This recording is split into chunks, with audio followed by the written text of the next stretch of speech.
नमस्ते दोस्तों, मैं हूँ आपके होस्ट और आप सुन रहे हैं अनकही धैर्य।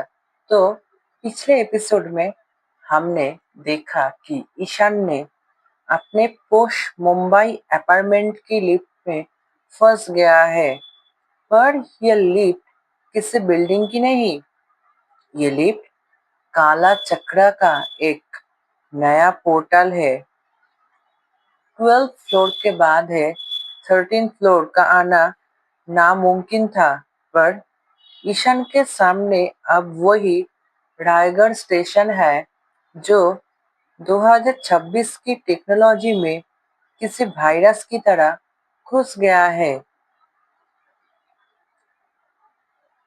लिफ्ट के अंदर का एसी अब ठंडी हवा नहीं, बल्कि पुराने कब्रिस्तान की मिट्टी जैसी बदबू फेंक रहा है।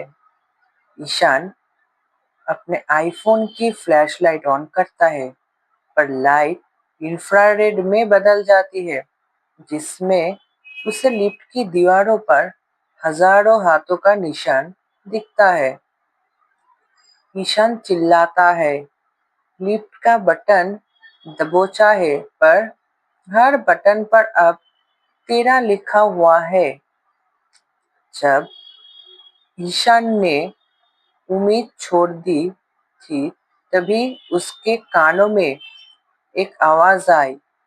ये स्टेशन मास्टर नहीं था, ये एक लड़का था, कबीर, एक अंडरग्राउंड हैकर जो सदियों से रायगढ़ के डिजिटल फुटप्रिंट्स को फॉलो कर रहा है। कबीर बोलता है, ईशान, सुन सकते हो मुझे? एलिवेटर से मत निकलना। जो तुम सामने देख रहे हो वो स्टेशन नहीं, वो एक ऑप्टिकल वायरस है। वो तुम्हारे दिमाग को हैक कर रहा है। ईशान हाँफते हुए, कौन हो तुम? तुम्हें मेरा नाम कैसे पता? मैं 13 फ्लोर पर हूँ। यह स्टेशन कैसे आ सकता है? तो कबीर कहता है, मैं कबीर हूँ। मैं तुम्हारे रायगढ़ ब्लॉक्स का मॉनिटर कर रहा था।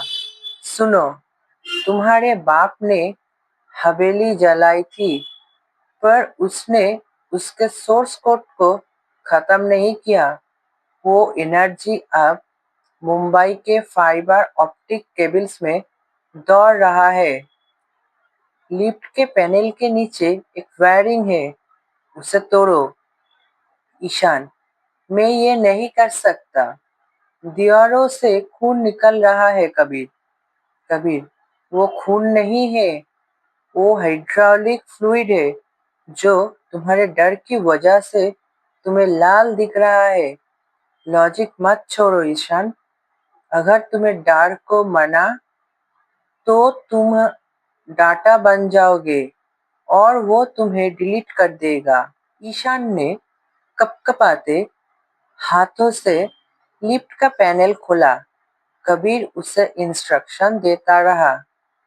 ये एक युद्ध था। एक तरफ 100 साल पुरानी रूफ और दूसरी तरफ एक 20 साल का हैकर। ईशान ने जैसे ही वैर काटा, स्टेशन का नजारा पिक्सेलेट होने लगा।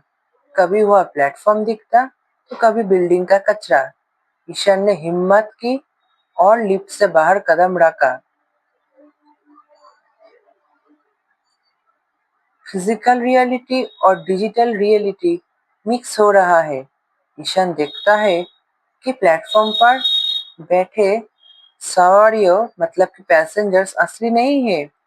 वो लो रेजोल्यूशन 3D मॉडल्स की तरह दिख रहे हैं, जिनकी आंखें ब्लू स्क्रीन ऑफ डेथ की तरह ग्लो कर रहा है। ईशान ने अपना VR gear, virtual reality glasses पहना जो उसने ब्लॉगिंग के लिए रखा था। उसे दिखा कि हर भूत के ऊपर एक कोट चल रहा है। वो लोग भूत नहीं था, वो उन लोगों की डिजिटल कॉपीज थी जो 20 साल पहले हवेली में मारे गए थे। और उन सबके बीच खड़ा था अरियन सिंह, उसका पिता। ईशान अपने पिता के सामने खड़ा था, पर ये वो आर्यन नहीं था जो एपिसोड 10 में मर गया था। ये एक फ्रैगमेंट था, एक अधूरा साया जो इंटरनेट के सर्वर में फंसा हुआ था। ईशान रोते हुए, डैड, क्या आप सच में वही है? आर्यन, ईशान भागो, ये ट्रैप है, स्टेशन मास्टर क्लाउड पर है। ईशान, मैं आपको यहाँ से निकालने आया हूँ। कबीर कह रहा है हम सर्वर फॉर्मेट कर सकते हैं। आर्यन, नहीं, अगर तुमने फॉर्मेट किया तो मैं हमेशा के लिए मिट जाऊंगा। ईशान, मेरे बात सुनो, कला हवेली अब मिट्टी में नहीं है, वो सैटेलाइट में है, उसे वहां से गिराओ। अरियान का फ्रैगमेंट धीरे धीरे गायब होने लगा। स्टेशन मास्टर की परछाई एलिवेटर के दरवाजे पर दिखी। वो अब और भी बड़ा और खतरनाक लग रहा था। उसकी उंगलियां किसी वायरिंग हार्नेस की तरह लंबी थी। स्टेशन मास्टर ने ईशान का गला पकड़ लिया। ईशान को लगा वो मर जाएगा, पर तभी कबीर ने मुंबई के उस पूरे एरिया की पावर ग्रिड डाउन कर दी। जैप, अंधेरा, बिल्कुल खामोशी। जब ईशान ने आंखें खोली, वो अपने बिल्डिंग के पार्किंग लॉट में गिरा हुआ था। उसका फोन उसके पास पड़ा था। स्क्रीन पर एक ही चीज लिखी थी, 404, रियलिटी नॉट फाउंड। तभी उसके फोन पर एक वीडियो फाइल ऑटो डाउनलोड हुई। उसने फाइल खोली।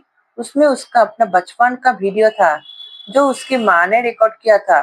पर वीडियो के बैकग्राउंड में मिरर के अंदर ईशान को उसका अपना फ्यूचर सेल्फ दिखा। वही प्रेजेंट ईशान जो ये वीडियो देख रहा है। तो अगले एपिसोड, ईशान कबीर से मिलने उसके बंकर में जाता है। वहां उसे पता चलता है कि रायगढ़ का श्राप सिर्फ उसके परिवार के नहीं बल्कि पूरे वर्ल्ड वाइड वेब पर फैलने वाला है। Episode 13, the viral case. सुनते रहिए अनका हृदय साथ, क्योंकि वायरस अब ह्यूमन हो चुका है।